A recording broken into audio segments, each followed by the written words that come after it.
Welcome to the pyTorch Rabbit Hole tutorial series. In this series, we'll take a deep dive into the exciting world of pyTorch, a powerful and flexible deep learning framework. Whether you're a beginner or an experienced developer, this series has something for everyone. In this first tutorial, we'll cover the prerequisites for developing in pyTorch. You'll learn about the three fundamental mathematical concepts that are essential for understanding how pyTorch works: linear algebra, calculus, and machine learning. Let's start with linear algebra. Linear algebra is a branch of mathematics that deals with linear systems of equations and vectors. In pyTorch, you'll be working with tensors, which are multidimensional arrays, and it's important to have a good understanding of linear algebra concepts such as vectors, matrices, and dot products. Next up is calculus. Calculus is the branch of mathematics that deals with the study of change, in the form of rates of change and accumulations.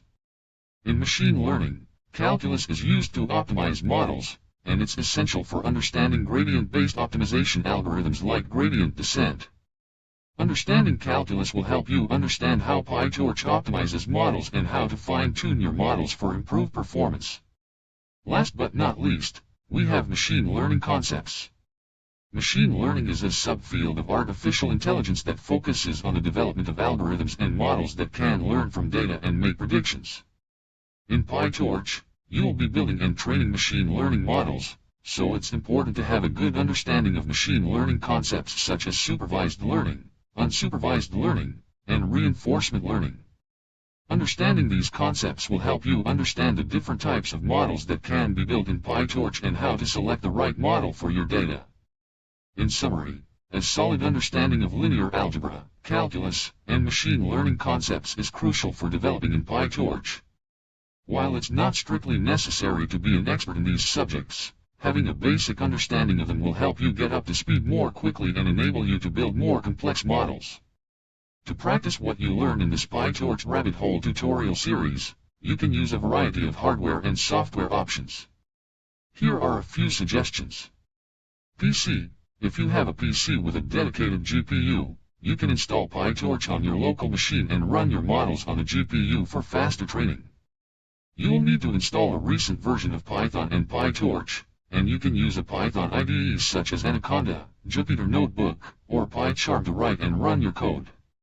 Devices with Android.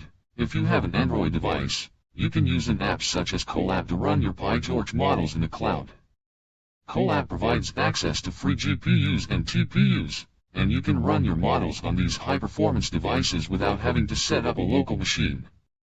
Software such as Windows 10. If you're running Windows 10, you can install pyTorch on your local machine and run your models on the CPU.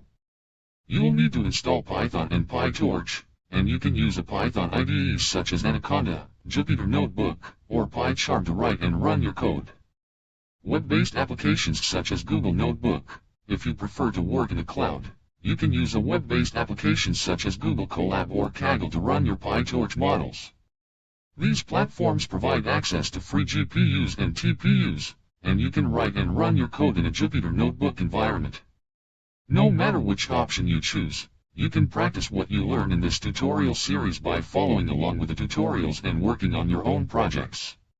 To get the most out of a series, it's a good idea to start with a simple project and gradually build up to more complex models as you gain experience.